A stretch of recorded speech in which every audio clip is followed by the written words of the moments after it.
الله الرحمن الرحيم ربنا إني أسكنت من ذريتي بواد غير ذي زرع عند بيتك المحرم ربنا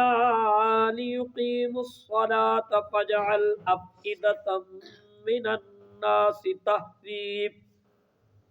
تهوي إليهم وارزقهم من الثمرات لعلهم يشكرون سبحان اللہ. اللہ پاک فرمایا ربنا، عرض کی ابراہیم علیہ السلام نے، اے ہمارے رب، ربنا اے ہمارے رب، انی بے شک میں، اسکنتو چھوڑے جا رہا ہوں، ٹھہرائے جا رہا ہوں، من ذریتی اپنی اولاد میں سے، بواد غیر ذی زرع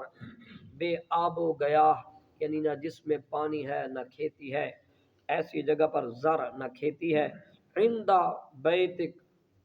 تیرے گھر کے محرم جو محترم ہے، تیرے محترم گھر کے پاس، ربنا تاکہ اے ہمارے رب، لیقیم الصلاۃ کہ وہ نماز قائم کریں، فاجعل پس تو کر دے، افئدہ دلوں کے، من الناس لوگوں کے، تہوی کہ وہ مائل ہو جائیں، الیہم ان کی طرف، وارزقہم اور انہیں رزق دے، من الثمرات پھلوں سے، لعلہم تاکہ وہ یشکرون شکر ادا کریں. سبحان اللہ.